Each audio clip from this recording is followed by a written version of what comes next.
Welcome back, tayong kalista. Ngayon po, araw ng linggo, May 3, 2026. May babatiin muna po ako. Si Chairman Rodel Ramos, si Romulo Apolinario, si Roberto Books, si Tonton Liscano, si Kagawad Ronald Buhay, si Mario Pascual, si Kagawad Ronnie. Okay, balik na po tayo rito sa araw ng linggo. Dito po sa race 1, gaganapin po itong imported summer race. Ngayon, dito po magsisimula ang Peak 5, race 1 to 5. Ito pong numero 1, magaling ho na kabayo ito. Meron itong workout na 143 sa 1 mile. Ngayon, yung mga kalaban niya rito, may galing din ho ito. Kaya lang, para makatsamba itong kalaban niya, kung maninibago itong kabayang numero 1, si Student Regent. Pero dito, pinipili ko, ang pang-primera ko rito talaga, Student Regent. Ang panigundo ko, yung 4, Great Balls of Fire.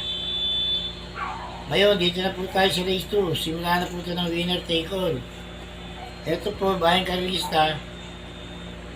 Kung may puhunan ho kayo, dagdag nyo na ho lahat, kunin nyo na ho lahat to. Lahat ho to, may panalo.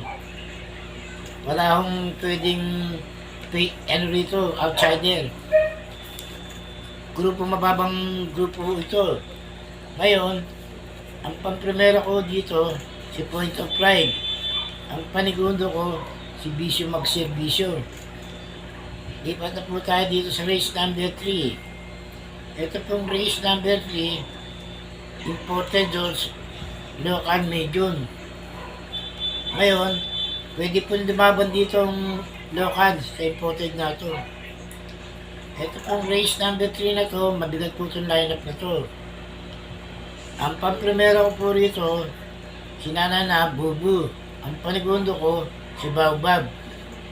Bahala na kayo kung gusto yung magdagdag dyan. Dito na po tayo sa race number 4. Simula naman po ito ng Peak 5. Ito yung race number 4 na to, marami hong magagaling na kabayo rito. Magdagdag ho kayo rito hanggat maaari. Kasi dahil ito may panalo. Pero ang pinipili ko rito, ang pang-primera ko, yung numero 7, Miss Pinkerton. Ang panigundo ko, si Rule the World. Bayang kalista, inuulit ko lang po. Ang pang-primera ko rito sa race number 4, si Miss Pinkerton. Ang panigundo ko, si Rule the World. Balik na po tayo, dito na po tayo, lipat tayo sa race number 5. Sa race number 5 po, maglakas loob na ho kayo, siguhin nyo na ho ito.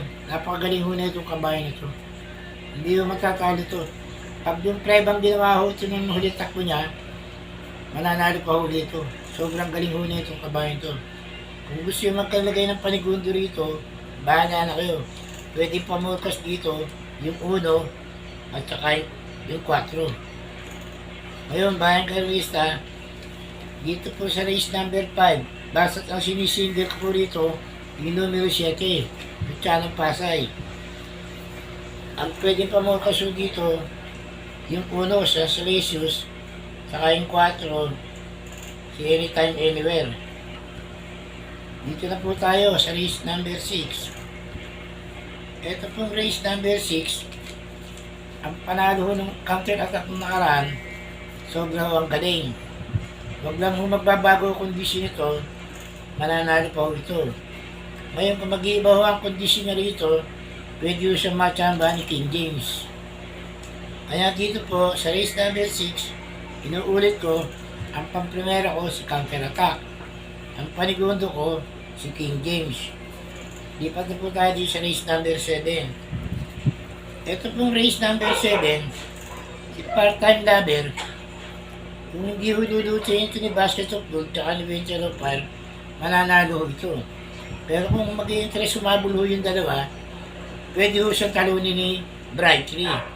Kaya ang pang-primera ko dito, si Bright Lee. Ang panigundo ko, si part-time lover. Ito po race number 7, inuulit ko. Ang pang-primera ko, Bright 3. Ang panigundo ko, part-time lover. Dito na po tayo sa race number 8. Ito, anybody's race po to, barangay race na.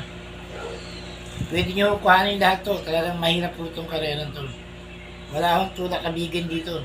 Miski pag nabanin nyo ito araw-araw, iba ho mananalo rito. Pero ako, ang pili ko rito, dito ako sa numero 3, kay Raven. Ang panigundo ko, 7 of Diamond. Ang panersero ko, si Moonracer. Ito ang race number 8. Ang pampremera ko, si Raven. Ang panigundo ko, 7 of Diamond. Ang panersero ko, si Moonracer. Bayan Kalista, bago po ako magpaalam, please like and share and subscribe. Maraming salamat po.